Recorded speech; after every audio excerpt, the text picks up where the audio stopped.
Hello students, welcome to all of you. आप सभी का सफलता क्लासेस पर बहुत बहुत स्वागत है। भाई, आज के सेगमेंट में हम क्या बात करने वाले हैं?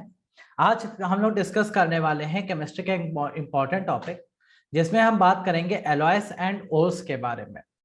एलॉयस यानी कि जो आपके मिश्र धातुएं होती हैं वो क्या होती हैं, और ओर्स यानी कि अयस्क क्या होते हैं। इनसे रिलेटेड कॉन्सेप्ट आपके पेपर में जनरली पूछे जाते हैं। और लास्ट क्लास में हमने आपको थोड़ा सा एलॉयस के बारे में इंट्रोडक्शन भी दिया था। हमने आपको वहां पर बताया था कि एलॉयस या किन्हीं की मिश्र धातुएं क्या होती हैं, जो कि मेटल और दो या दो से ज्यादा मेटल और कभी कभी नॉन मेटल्स के भी कॉम्बिनेशन से बन जाती है। एलॉयस जब बनाए जाते हैं तो उसमें खास ध्यान ये दिया जाता है कि एलॉयस जो बन रहे हैं उनमें कौन कौन से मेटल्स मिलाए गए। ये आपके पेपर में क्वेश्चन बनाता है। ठीक है भाई। एलॉयस मिक्सचर होते हैं, मिश्रण है। कैसा मिक्सचर था? तो हम लोगों ने वहां पर पढ़ा था कि ये होमोजेनस मिक्सचर होता है, यानी कि समांगी मिश्रण होता है। साथ में हमने देखा था कि एलॉयस जो होते हैं वो वही प्रॉपर्टी शो करते हैं जिनसे वो खुद बने हुए हैं। जैसे हम लोगों ने एग्जांपल देखा था ब्रास का, पीतल जो कि कॉपर और जिंक से बना है, तो वो कॉपर और जिंक की प्रॉपर्टीज भी शो करता है। इसी तरह से हमने छोटे छोटे पॉइंट्स देखे थे और दो इंपॉर्टेंट एलॉयस भी हम लोगों ने पढ़े थे, जिसमें से हमारा सबसे पहला एलॉय था अमलगम, जिसमें हमने बात करी थी मरकरी का एलॉय होता है।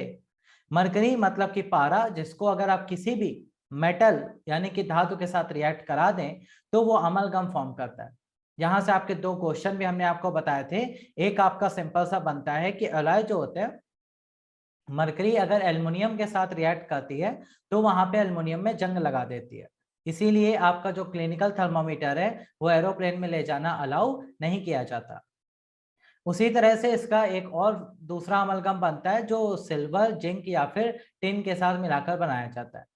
वो अमलगम जो होता है मरकरी का, उसका हम लोग यूज कहाँ कर रहे थे? टूथ फिलिंग में, जब आपको कैविटी हो जाती है उस केस में। इसके बाद हमने वहां पर बात करी थी दूसरा एलॉय गोल्ड का। गोल्ड का जो एलॉय था उसमें हमने देखा था कि गोल्ड जो प्योर फॉर्म में होता है उससे आप ज्वेलरी नहीं बना सकते। तो हम लोग क्या करते हैं गोल्ड के साथ? हम लोग गोल्ड में कुछ अलग एलिमेंट ऐड करते हैं जिससे कि वो थोड़ा सा हार्ड हो जाए और हम उसकी ज्वेलरी आसानी से बना सकें। तो उसके लिए हम क्या यूज करते थे? हम लोग यूज करते थे कॉपर और सिल्वर। कॉपर और सिल्वर मिला देने से गोल्ड में हार्डनेस आ जाती है, जिससे कि इसकी ज्वेलरी आसानी से बनाई जा सकती है। ठीक है भाई। तो ये सिंपल सिंपल से कॉन्सेप्ट हम लोगों ने देखे थे। अब बात करते हैं कुछ और इंपॉर्टेंट एलॉयस के बारे में जो आपके एग्जाम में पूछे जाते हैं भाई। जैसे तीसरा एलॉय आता है आपका ब्रास। ब्रास को हिंदी में क्या कहते हैं भाई? पीतल। पीतल की बात करें तो ये किससे किससे मिलकर बनता है? कॉपर और जिंक से मिलकर बनता है। इसमें कॉपर जो होता है वो आपका 70% होता है और बचा हुआ जो जिंक है वो 30% होता है। इन दोनों को मिलाकर ये ब्रास यानी कि पीतल बनाया जाता है, जिसका हम लोग यूज क्या करते हैं? बेल यानी कि घंटियां बनाने में, अटेंसिल्स बर्तनों को बनाने में। ठीक है। जो बर्तन बनाए जाते हैं वो इसी से बनाए जाते हैं। तो आपको पता है पीतल के बर्तन आते हैं मार्केट में, तो आपने देखे भी हुए हैं।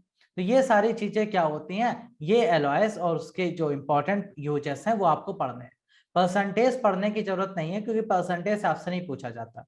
डायरेक्ट ये पूछते हैं बताओ पीतल में कौन कौन से दो धातुएं मिक्स है। तो सिंपल सा आप आंसर करेंगे कि पीतल में कॉपर और जिंक क्या होता है? मिक्स होता है। तो कॉपर और जिंक किस रेशियो में होता है? 70-30। तो 70-30 में जब हम इसको मिला देते हैं तो वो क्या बनाता है? ब्रास यानी कि पीतल। और पीतल का यूज कहाँ करते हैं? घंटियों वगैरह को बनाने में, बर्तन बनाने में, इन सब में किया जाता है। सिमिलरली दूसरा आता है आपका ब्रॉन्ज। ब्रॉन्ज यानी कि कांस्य। इसको कांसा भी बोलते हैं। ये कॉपर के साथ किसको मिलाने से मिलता है भाई? टिन को मिलाने से मिलता है। तो कॉपर और टिन को जब हम मिलाते हैं तो हमें ब्रॉन्ज ब्रॉन्ज मिलता है, जिसमें कॉपर 90% होता है और टिन आपका 10% होता है। ओके। तो कॉपर और टिन के कॉम्बिनेशन से बनता है ब्रॉन्ज। आपने देखा है कि भी ओलंपिक हुए हैं तो उसमें ब्रॉन्ज मेडल भी दिए जाते हैं। तो ब्रॉन्ज मेडल बनाने के काम भी आता है, कॉइन सिक्के बनाने के काम आता है, घंटियां, बेल, अटेंसिल्स बर्तन बनाने के काम आता है। तो ये इसके जनरल यूजेस होते हैं जो आपको डेली लाइफ में देखने को मिलते हैं। ठीक है भाई, आगे बढ़ते हैं। अगला आता है आपका जर्मन सिल्वर।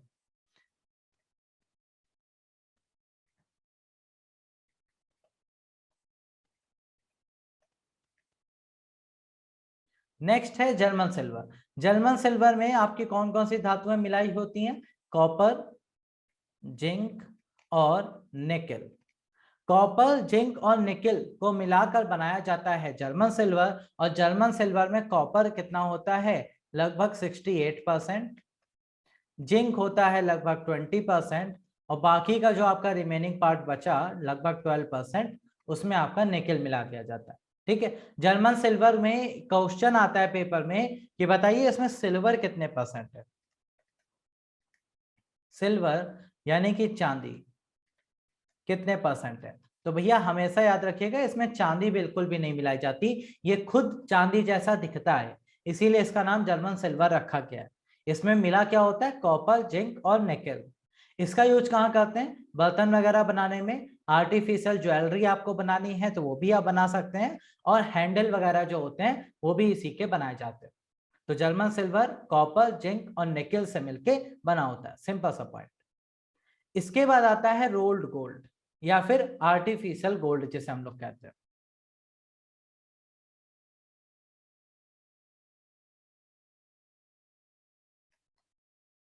कृत्रिम सोना। रोल्ड गोल्ड, आर्टिफिशियल गोल्ड या फिर कृत्रिम सोना जो होता है वो किससे मिलके बना होता है? वो बना होता है कॉपर और एल्युमिनियम को मिलाने से।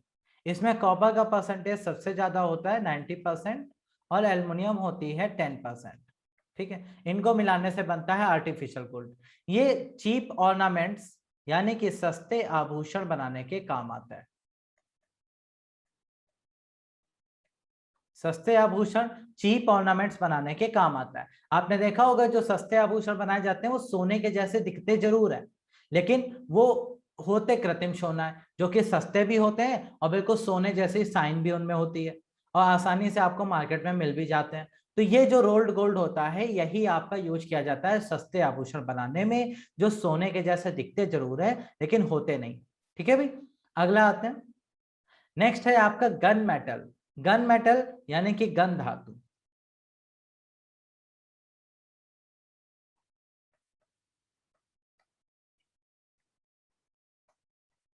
गन मेटल इंपॉर्टेंट है, याद रखिएगा। गन मेटल 4 धातुओं को मिलाने से बनता है, कॉपर, टिन, जिंक और लेड। इन चारों को जब हम आपस में मिला देते हैं तो वहां पे बन जाता है गन मेटल। गन मेटल कहाँ यूज होता है? गन्स बनाने में यानी कि बंदूक वगैरह बनाने में, बैरल्स जो बड़े बड़े बनाए जाते हैं उनको बनाने में, गियर्स और बियरिंग्स। गियर्स जो आपके वाहनों में यूज होते हैं, गाड़ियों में, वो बनाने के, और बियरिंग, बियरिंग का मतलब है वो जो आपने देखा होगा मेटल के छोटे छोटे स्पेरिकल बॉल होते हैं जो आपके साइकिल और मोटरसाइकिल में डाले जाते हैं, जिससे कि क्या होता है, जिससे कि फ्रिक्शन कम हो जाता है ना, वो ऐसे डाले जाते हैं, गोल गोल होते हैं इस तरह से। तो वो आपके गाड़ियों में यूज किए जाते हैं, उन्हें बियरिंग कहा जाता है। वो भी गन मेटल से ही बनाए जाते हैं, काफी मजबूत होते हैं, इसी वजह से इससे बनाए जाते हैं इसको। ठीक है भाई, तो इसमें किसका किसका कॉम्बिनेशन है? कॉपर, टिन, जिंक और लेड को मिलाया जाता है। इसके बाद अगला आता है डच मेटल। डच मेटल यानी कि डच धातु। डच मेटल की अगर बात करें तो ये किसके कॉम्बिनेशन से बनता है भाई? इसमें मिलाया जाता है कॉपर के साथ जिंक। तो कॉपर के साथ इसमें जिंक मिला देते हैं। अब आप सोच रहे सर कॉपर जिंक तो आपने पीछे भी पढ़ाया जब आपने ब्रॉस पढ़ाया था, पीतल। इसमें लेकिन परसेंटेज अलग हो जाता है। इसमें कॉपर 80% हो जाती है और जिंक आपका 20% हो जाता है। तो जब आप कॉपर और जिंक का परसेंटेज अलग कर देते हैं तो वहां पे आपको एक नई धातु मिल जाती है, डच मेटल यानी कि डच धातु, जिसका प्रयोग भी हम लोग क्या करते हैं? आर्टिफिशियल ऑर्नामेंट्स यानी कि कृत्रिम आभूषण बनाने में करते हैं।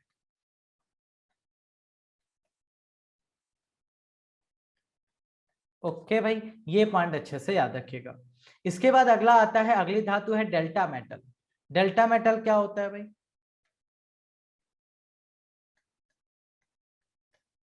डेल्टा धातु, डेल्टा धातु का यूज हम लोग करते हैं प्लेन वगैरह की जो ब्लेड बनाई जाती हैं वो बनाने में, और इसमें मिला होता है कॉपर आयरन दोनों ही। इसमें कॉपर भी पाया जाता है, आयरन भी पाया जाता है, और साथ में कुछ अमाउंट ऑफ जिंक भी होता है। और तीनों को मिलाकर बनाते हैं डेल्टा मेटल, जिसका प्रयोग प्लेन वगैरह की जो ब्लेड्स होती हैं वो बनाने में यूज किया जाता है। ठीक है, आपने देखा होगा प्लेन में जो साइड में ब्लेड्स लगी होती हैं, वो ब्लेड्स जो होती हैं वो इसी धातु की बनाई जाती है। ठीक है, अच्छा, इसके बाद इसी में एक और आपकी धातु आती है, वो याद रखिएगा, जिसे हम लोग मोनल धातु कहते हैं, मोनल मेटल, यानी कि मोनल धातु। मोनल मेटल या मोनल धातु जो होती है वो कॉपर और निकेल को मिलाकर बनाई जाती है, जिसमें से कॉपर 70% रहता है और निकेल आपका 30% रहता है। इन दोनों को मिलाने से बनती है मोनल धातु। ठीक है, तो मोनल धातु भी याद रखिएगा, सिर्फ इसका परसेंटेज थोड़ा सा देख लेना, एक दो बार पूछा गया है कि किससे मिलाकर बनाया जाता है, तो मोनल धातु जो होती है कॉपर और निकेल को मिलाने से बनती है। अच्छा भाई, आगे बढ़ते हैं। इसके बाद आता है रोज मेटल, यानी कि रोज धातु। रोज मेटल जो होता है उसमें मिलाते हैं हम लोग बिस्मथ, लेड और टिन। बिस्मथ, लेड और टिन, इन तीनों को मिलाने से बनता है रोज मेटल, और ये बनाया जाता है फ्यूज वगैरह बनाने में। आपने देखा होगा आपके घरों में अब तो एमसीबी लगने लगे हैं, पहले फ्यूज लगाए जाते थे। तो बड़े बड़े जो फ्यूज लगाए जाते थे मीटर के पास में, वो फ्यूज जो होते हैं वो इसी के बनाए जाते हैं, रोज मेटल के ही। जिस ये आपके क्या कहते हैं, आपको शॉक वगैरह भी नहीं लगने देते और इलेक्ट्रिसिटी के बैड कंडक्टर भी होते हैं, इस वजह से इसका यूज किया जाता है। तो किससे बनता है, बिस्मथ, लेड और टिन को मिलाने से बनते हैं। तो ये कुछ इंपॉर्टेंट पॉइंट्स थे जो हम लोगों ने डिस्कस किए। तो एक बार रिकैप कर लेते हैं, कौन कौन सी इंपॉर्टेंट धातुएं हैं जो आपके पेपर में पूछी जाती है। सबसे पहला हमने देखा ब्रास, यानी कि पीतल, जो कि कॉपर और जिंक को मिलाने से बनता है। ठीक है, दूसरा ब्रॉन्ज, कॉपर और टिन को मिलाने से बनता है। फिर हमने तीसरा देखा जर्मन सिल्वर, कॉपर, जिंक और निकेल को मिलाने से बनने वाली धातु है। फिर रोल्ड गोल्ड, यानी कि आर्टिफिशियल गोल्ड जो है वो ऐसा एलॉय है जो कॉपर और एल्युमिनियम के कॉम्बिनेशन से बनता है, इससे सस्ते आभूषण बनाए जाते हैं। फिर गन मेटल जो है कॉपर, टिन, जिंक और लेड, इन चारों को मिलाने से बनता है, जिसका यूज गन वगैरह बनाने में जनरली किया जाता है। फिर डच मेटल कॉपर और जिंक का ही कॉम्बिनेशन है, लेकिन परसेंटेज अलग अलग होने की वजह से आपको ये धातु देखने को मिलती है, जो कि सस्ते आभूषण बनाने में यूज होती है। डेल्टा मेटल कॉपर, जिंक और आयरन का मिक्सचर है, और मोनल मेटल कॉपर और निकेल का मिक्सचर होता है। फिर रोज मेटल बिस्मथ, लेड और टिन को मिलाने से बनता है, जिसका यूज हम लोग फ्यूज वगैरह बनाने में करते हैं। बाकी आपको ये पूरा कंटेंट हिंदी में भी दिया गया है, आप इसको हिंदी में भी अच्छे से पढ़ सकते हैं। ओके, तो सारी की सारी धातुएं हमने हिंदी में भी दे दी। अब आपकी कुछ और धातुएं बचती हैं जो आपके पेपर के पॉइंट ऑफ व्यू से इंपॉर्टेंट है, उन्हें समझ लेंगे भाई। सबसे पहला हमने आपको बेसिक सारे बता दिए, अब कुछ और इंपॉर्टेंट है जो आपको पढ़ना है, जैसे मैग्नेलियम,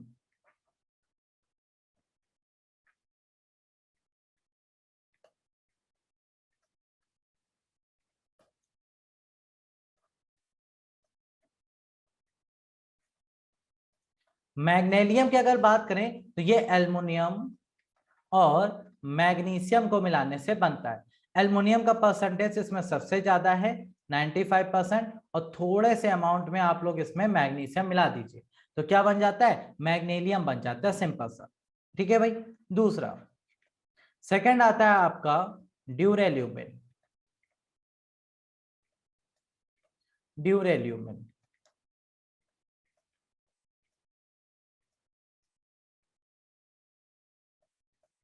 ड्यूरेल्यूमिन की बात करें तो ये किसका किसका मिक्सचर होता है भाई, इसमें मिलाते हैं हम लोग एल्युमिनियम, साथ में मिलाते हैं मैग्नीशियम और कुछ अमाउंट में manganese.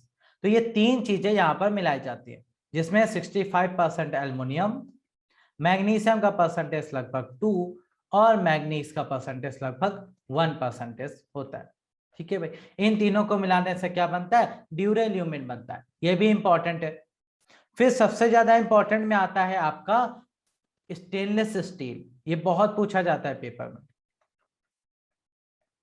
Stainless steel, stainless steel आपके घरों में भी बहुत यूज होता है, आपने देखा होगा जो आजकल बर्तन आते हैं या फिर कई सारी चीजें आप खरीद के लाते हैं उसमें लिखा होता है स्टेनलेस स्टील।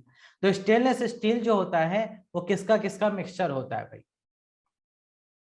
वो होता है आयरन, निकेल, क्रोमियम और इसमें कार्बन भी मिक्स होता है। अभी तक हम जितने भी एलॉय देख रहे थे सब में सिर्फ धातुएं थी, ये एक ऐसा एलॉय है जिसमें मिश्र धातु में आपको कार्बन यानी कि एक नॉन मेटल भी देखने को मिला है।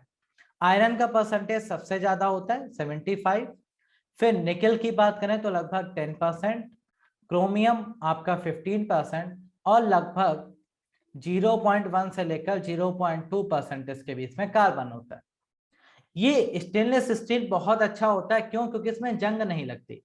स्टेनलेस स्टील में क्या होता है? जंग नहीं लगती।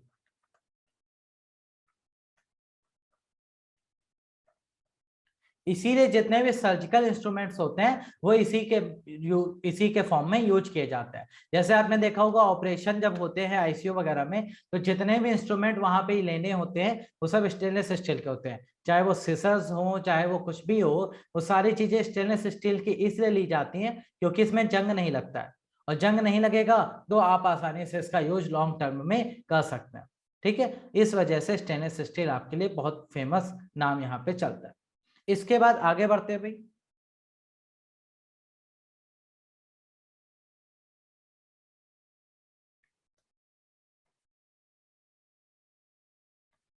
स्टेनलेस स्टील के बाद अगला इंपॉर्टेंट आता है आपके लिए नाइक्रोम।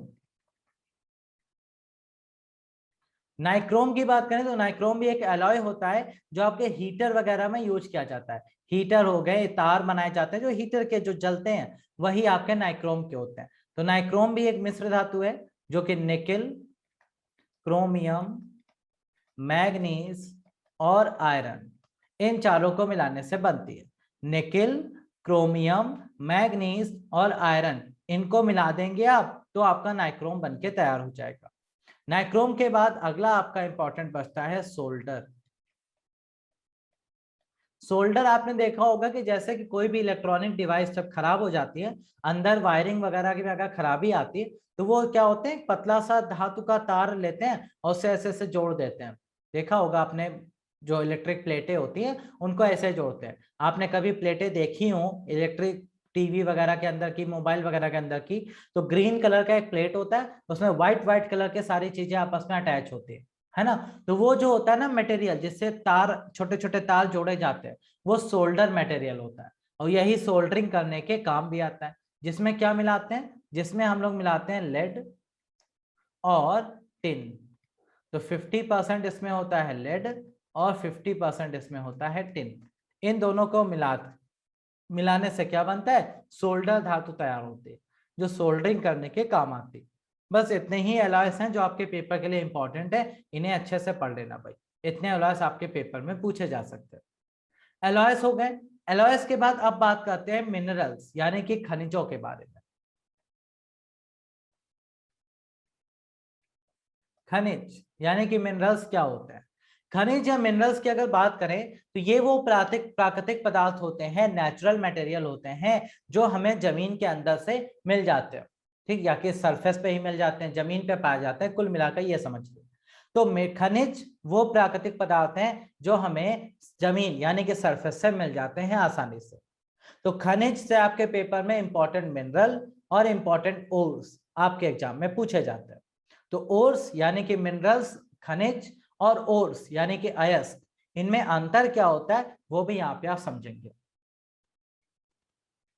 तो अगर सबसे पहले खनिज यानी कि ओर की बात करें तो ये क्या होते हैं? ये आपके खनिज जो है वो पृथ्वी की सतह पर या फिर पृथ्वी में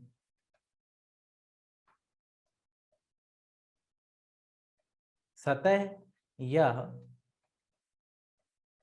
गहराई में यौगिक के रूप में मिलते हैं।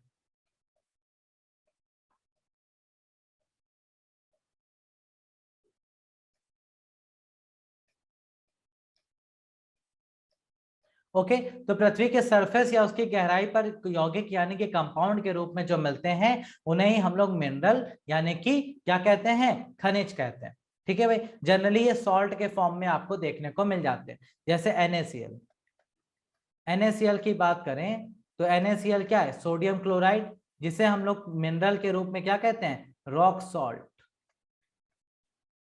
रॉक सॉल्ट कहते हैं। अब इस रॉक सॉल्ट से हम लोग क्या कर लेते हैं, सोडियम अलग कर लेते हैं।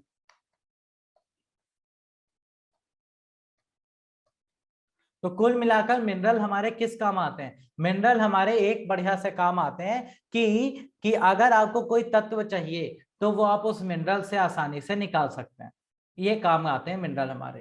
तो मिनरल है क्या, वो पदार्थ हैं जो पृथ्वी की सतह या गहराई में यौगिक के रूप में मिलते हैं, और मिनरल्स से हम क्या कर सकते हैं, अपने काम के जो तत्व हैं वो आसानी से निकाल सकते हैं।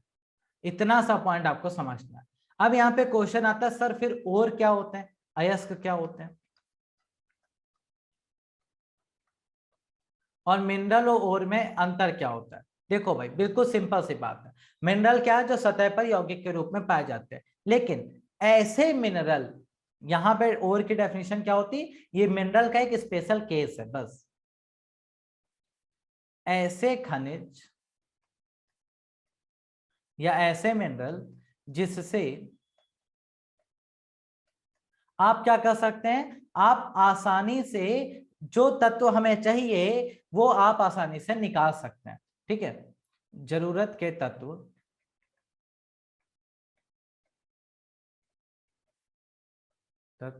आसानी से आप एक्सट्रैक्ट कर सकते हैं,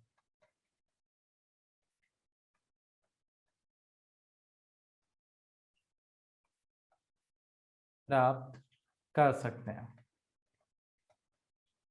उन्हें और कहा जाता है। उन्हें क्या कहा जाता है, और कहा जाता है। जैसे एग्जाम्पल के तौर पर समझिए, मान लीजिए अभी हमने आपको NaCl का एग्जाम्पल दिया, ठीक है, NaCl को हमने क्या कहा था, रॉक सॉल्ट। रॉक सॉल्ट होती है, एक बड़ा सा पत्थर होता है जिसे हम लोग हैलाइट भी कहते हैं। क्या कहते हैं भाई, हैलाइट। अब ये एक खनिज है, बिल्कुल सही बात है, ये एक खनिज है क्योंकि यौगिक के रूप में पर मिल रहा है सरफेस पर। लेकिन अब इस खनिज से हम सोडियम आराम से निकाल सकते हैं, इससे हम क्या कर सकते हैं, सोडियम आराम से निकाल सकते हैं, अगर हम तत्व प्राप्त कर सकते हैं आराम से, और वो भी ज्यादा मात्रा में, ये नहीं कि बहुत थोड़ा, आराम से हम सोडियम को निकाल सकते हैं ज्यादा मात्रा में, तो इसका मतलब है यही अयस्क, आप यही खनिज आपका अयस्क बन जाएगा, यानी कि और बन जाएगा। तो ऐसे मिनरल जिनसे तत्वों को आसानी से एक्सट्रैक्ट किया जा सकता है, उन्हीं मिनरल को हम लोग अयस्क कह देते हैं बस। और जिनसे नहीं निकाला जा सकता उन्हें सिर्फ मिनरल कहते हैं, उन्हें फिर हम लोग अयस्क का नाम नहीं देते।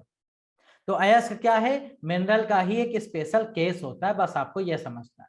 ठीक है, तो अगर मिनरल कोई मिला और उससे आप कोई तत्व आसानी से निकाल सकते हैं ज्यादा मात्रा में अच्छे से, तो इसका मतलब वो खनिज अयस्क बन जाएगा। लेकिन अगर उस खनिज से आप नहीं निकाल पा रहे हैं तत्व को, तो वो सिर्फ खनिज रहेगा, अयस्क नहीं बन सकता। तो सभी अयस्क खनिज होते हैं, बिल्कुल सही, लेकिन सभी खनिज अयस्क होते हैं ये बात नहीं कह सकते। बस इतना सा पॉइंट आपको समझना है। एक और एग्जांपल से लेते हैं भाई, जैसे मान लो एल्युमिनियम हमें निकालना है। एल्युमिनियम निकालना, तो आपको पता है बॉक्साइट जो मिनरल आता है, बॉक्साइट क्या होता है, एल्युमिनियम का ऑक्साइड फॉर्म होता है। तो बॉक्साइट से हम लोग एल्युमिनियम को आसानी से निकाल सकते हैं। तो बॉक्साइट एक मिनरल है, यानी कि खनिज है, और इस मिनरल को हम लोग और कह सकते हैं, क्यों, अयस्क कह सकते हैं, बिल्कुल कह सकते हैं। क्यों, क्योंकि भैया इससे आप एल्युमिनियम आसानी से निकाल सकते हैं। जब आप किसी खनिज से एल्युमिनियम कोई भी धातु या कोई तत्व निकाल सकते हैं, एक्सट्रैक्ट कर सकते हैं, तो वही खनिज आपका अयस्क बन जाता है। तो बस आपका सिंपल सा पॉइंट है, मिनरल से और से तत्व निकल जाता है। अच्छा, ये कंपाउंड के फॉर्म में पाए क्यों जाते हैं, उसका सिंपल सा लॉजिक है। जैसे आप देखिए, आप सोडियम की बात करें, पोटेशियम की बात करें, कैल्शियम का बात करें, जिंक, आयरन, मर्क्यूरी, ये सारे के सारे, ये सब यौगिक के रूप में पाए क्यों जाते हैं। अलग अलग तत्व भी तो मिल सकते हैं, जैसे सोना है, सोना तो मिनरल के रूप में नहीं मिलता, सोना तो हमें अकेला ही मिल जाता है। है ना। तो ऐसा क्यों होता है बाकी तत्वों के साथ? क्योंकि सोना जो होता है वो सबसे कम रिएक्टिव होता है। सोना जो है वो अभिक्रियाशील नहीं होता, लेकिन बाकी के तत्व क्या है, ज्यादा अभिक्रियाशील है। इसीलिए ये जब पृथ्वी पे होते हैं तो ये किसी न किसी के साथ अभिक्रिया करके ऑक्साइड वगैरह बना लेते हैं। इसीलिए ये मिनरल के रूप में हमें प्राप्त होते हैं। नहीं तो अकेला तत्व भी मिल जाए तो कोई दिक्कत नहीं, तो हमें साफ साफ करना ही नहीं पड़ेगा, सीधा तत्व निकाला खत्म, जैसे कि सोना निकाला जाता है। लेकिन इसके साथ ऐसा नहीं होता। क्यों? क्योंकि ये हाईली रिएक्टिव होते हैं, हाईली रिएक्टिव होते हैं, यानी कि उच्च अभिक्रियाशील।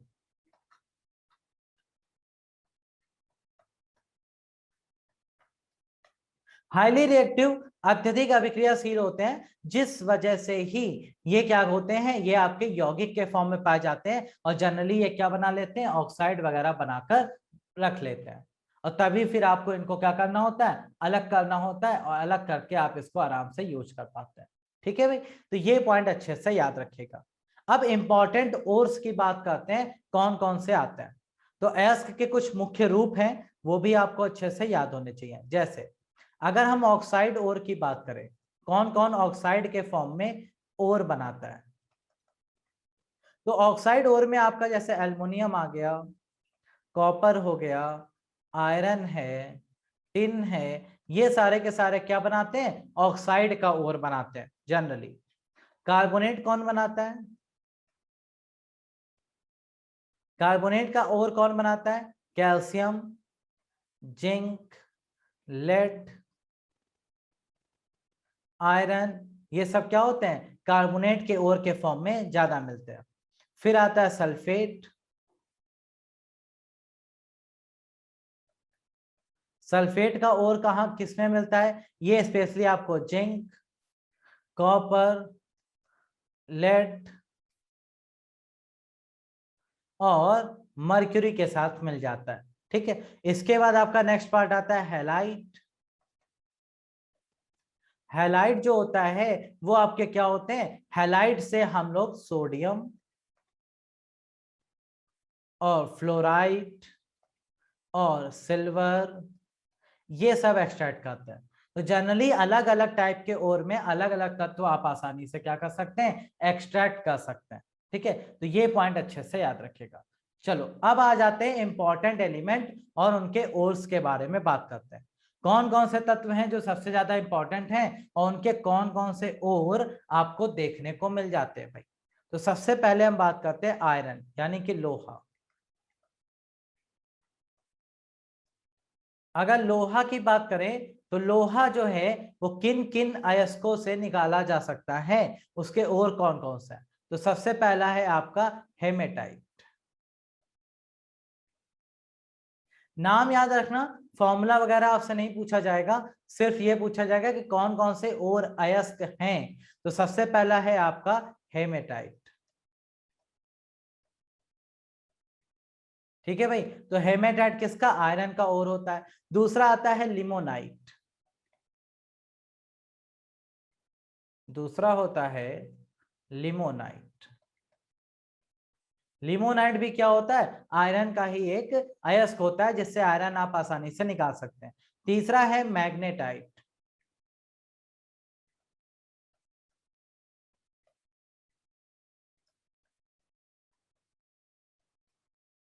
मैग्नेटाइट आपका तीसरा अयस्क होता है। उसके बाद अगला आता है आयरन पायराइट। ठीक है भाई,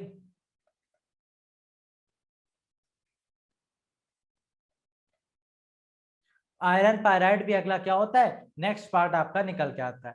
इसके बाद आपका एक और आता है इसमें फेमस सा, वो है copper pyrite.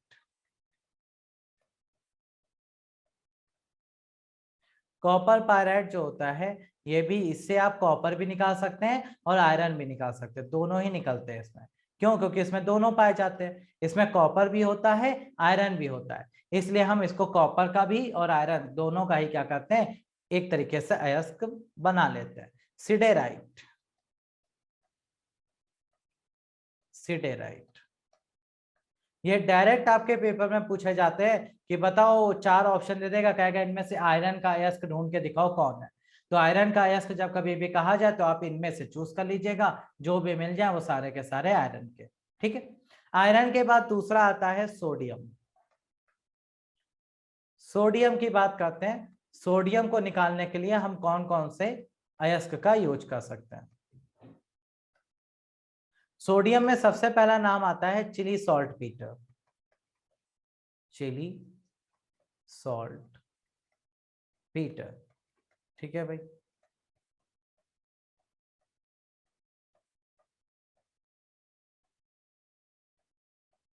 Chilli salt Peter हो गया। दूसरा होता है बोरैक्स। बोरैक्स, बोरैक्स को हम लोग सुहागा भी कहते हैं हिंदी में। ठीक है, तो ये नाम भी याद रखिएगा, बोरैक्स या सुहागा। तीसरा है आपका रॉक सॉल्ट, जिसे हम लोग कॉमन सॉल्ट भी कहते हैं, जो अभी पीछे हम लोग एग्जांपल देख के आए, साधारण लवण। यही नमक है जो आप लोग खाने में अपने घर में यूज करते हैं, NaCl। ठीक है, इसके बाद ट्रोना। तो ये कुछ ऐसे एग्जाम्पल हैं जिनसे अयस्कों से आप आसानी से क्या कर सकते हैं, आप आसानी से अपने एलिमेंट सोडियम को प्राप्त कर सकते हैं। सोडियम के बाद अगला आता है एल्युमिनियम।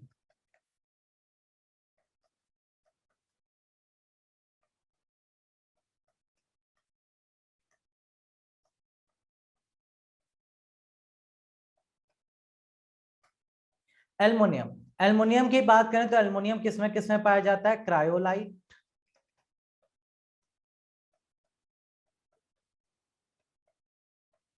क्रायोलाइट इसका एक अयस्क होता है, उसमें पाया जाता है। एल्यूनाइट,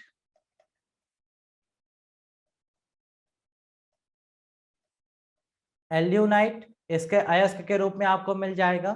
तीसरा आता है कोरंडम।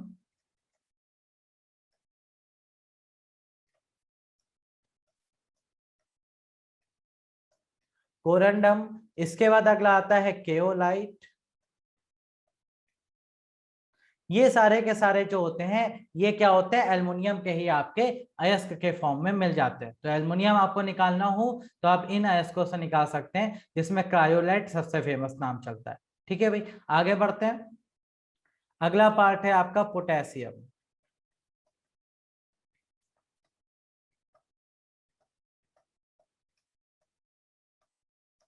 पोटेशियम, पोटेशियम की बात करें तो पोटेशियम के दो इंपॉर्टेंट एलॉय हैं जो आपको नाम याद रखना है। पहला है कार्नेलाइट,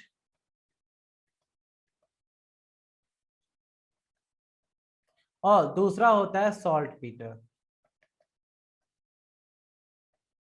ठीक है भाई, तो कार्नेलाइट और सॉल्ट पीटर ये दो अयस्क होते हैं किसके? पोटेशियम के। इसके बाद मैग्नीशियम की बात करें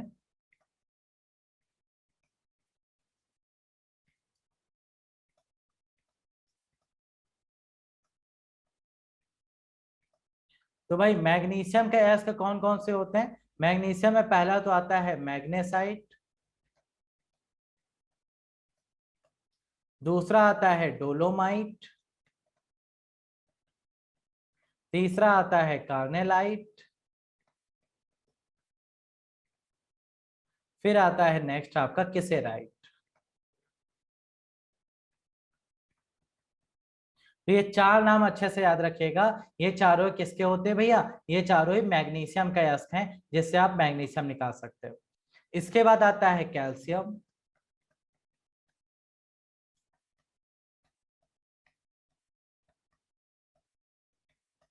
कैल्शियम के अयस्कों की बात करें तो कौन कौन से फेमस हैं? सबसे पहला तो है जिप्सम।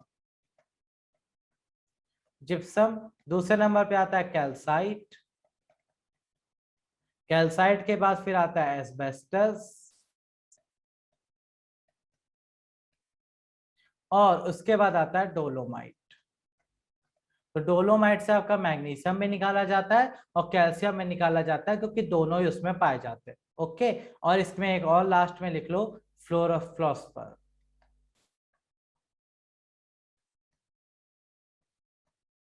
ओके, फ्लोरोफर भी आपका क्या होता है, जिससे आप कैल्शियम आसानी से निकाल सकते हैं। तो ये पांच आपके हो गए, कौन कौन से? जिप्सम, एस्बेस्टस, कैल्साइट, डोलोमाइट और फ्लोस्फर, ये हो गए। इसके बाद आता है कॉपर। कॉपर यानी कि तांबा। कॉपर की बात करें तो इसमें कौन कौन से हैं? क्यूप्राइट सबसे पहले, दूसरा है कॉपर पायराइट, हमने आपको पहले बताया कॉपर पायराइट में दोनों चीजें पाई जाती हैं, आयरन भी और कॉपर भी, ठीक है। तीसरा आपका आता है कॉपर ग्लास। कॉपर ग्लास के बाद नेक्स्ट आता है आपका क्यूप्राइट। अच्छा क्यूप्राइट तो हो ही गया ना, ओके, हाँ ठीक है। Cu2S यानी कि क्यूप्रस ऑक्साइड। तो ये आपको सिंपल सिंपल से नाम यहाँ पे याद रखना है। इसके बाद सिल्वर का आता है, सिल्वर यानी कि चांदी।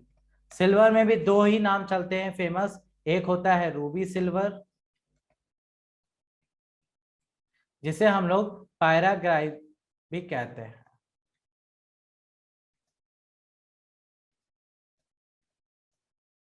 और दूसरा इसमें चलता है हॉर्न सिल्वर। तो रूबी सिल्वर और हॉर्न सिल्वर अगर आपके पास हैं तो आप इससे क्या बना सकते हैं? आप इससे सिल्वर यानी कि चांदी को आसानी से निकाल सकते हैं। गोल्ड का इसमें नाम नहीं आता क्योंकि गोल्ड के लिए कंडीशन यहाँ पे नहीं होती, गोल्ड रिएक्टिव नहीं है, इसलिए वो फ्री फॉर्म में आपका पाया जाता है। ठीक है भाई, तो बाकी अब हमने आपको यहाँ पे कुछ दे रखे हैं, इन कुछ क्वेश्चंस को सॉल्व करिएगा, मेटल नॉन मेटल एलॉय को मिलाकर दिए गए। तो इतना पढ़िएगा।